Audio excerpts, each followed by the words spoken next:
Dr. Lee Summers has spent a lot of time underwater over the past 60 years. Since he first started diving in 1954, Lee has helped shape the many ways the world dives through his groundbreaking work in recreational, technical, commercial, public safety, and scientific diving.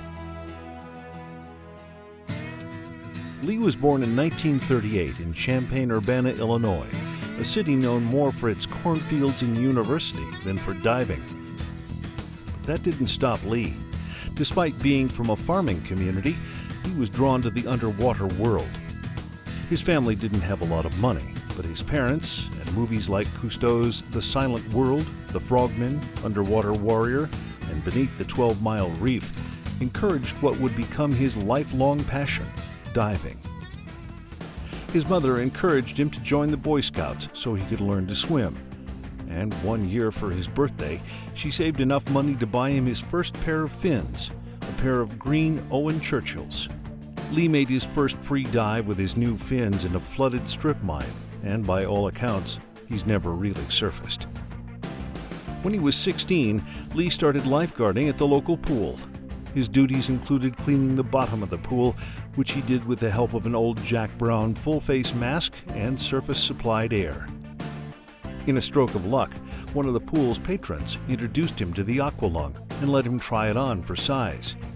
Lee couldn't wait to get his own. He scraped together every cent he could find and bought an aqualung. Those early days of diving taught Lee a lot about the underwater world and about himself. He knew there was nowhere else he'd rather be than underwater.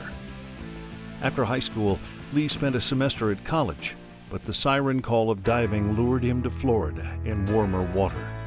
It was in Florida that he made his first cave dive, and where he also got involved in marine construction. During the summers, though, Lee would return to Illinois to help out his family, and it was there in 1960 that he finally got his first diving certification.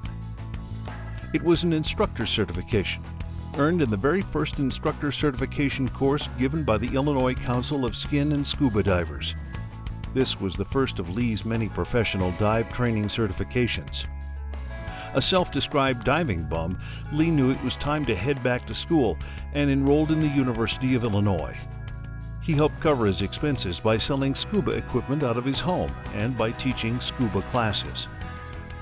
In 1969, Lee completed his doctorate in oceanography at the University of Michigan and started teaching there. He also began working with the Michigan Sea Grant College program, helping promote the understanding and intelligent use of Michigan's coastal Great Lakes resources. He was a key member of that university's faculty until he retired in 2000. But diving was in Lee's blood. So during summer breaks, he worked as a commercial diver wherever he could find a position. When he'd come back to the university, Lee would share his knowledge and experience with recreational diving equipment and commercial surface-supplied air diving equipment with scientific divers. He also helped research divers adapt and modify their equipment and diving techniques, making scientific diving safer and more efficient.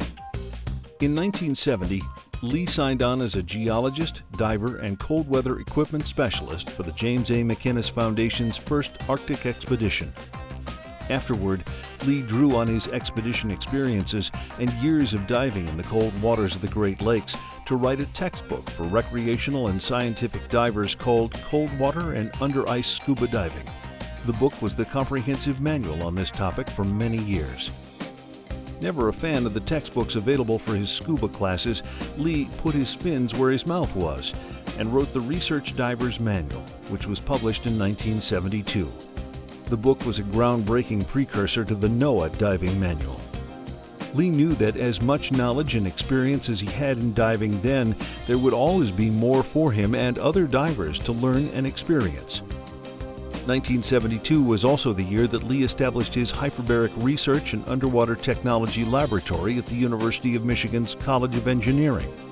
For more than 10 years, the hyperbaric chamber was used in more than 1,500 research, educational, and therapeutic compressions. Lee was also privileged to serve as a member of the founding board of directors of the Our World Underwater Scholarship Society, which selects Rolex scholars from around the world to help them get the hands-on help they need to succeed in underwater-related careers. Lee is still a proud and active supporter of this educational organization. In 1977, when OSHA tried to impose commercial diving standards on scientific diving operations, Lee was one of a group of scientific divers who formed the American Academy of Underwater Sciences to ensure scientific divers could safely conduct underwater research using standards that were more applicable to scientific diving. Lee served as the organization's first president. Lee has been widely acknowledged for his work in the diving industry and has received many awards, including the Nogi, the Royal Canadian Mounted Police Certificate of Recognition for Public Safety Diving and Law Enforcement Investigations. Lee was the Dan Rolex Diver of the Year in 1997. Throughout his 60 years of diving, Lee has written more than 150 books, papers, articles, and technical reports on diving, and is now recognized nationally and internationally for his work in diver education, underwater research, and dive safety. Research diving, recreational diving, public safety diving, cave diving, technical, commercial diving, and through it all, the underlying thread of diver safety and education. You have had a hand in all of this, helping those who work underwater to do so safely, and helping those who want to learn to dive experience the wonder of the underwater world. Lee, you are a true pioneer in this industry. Congratulations on your Reaching Out Award. Your passion, commitment, and dedication to diving are an inspiration to us all.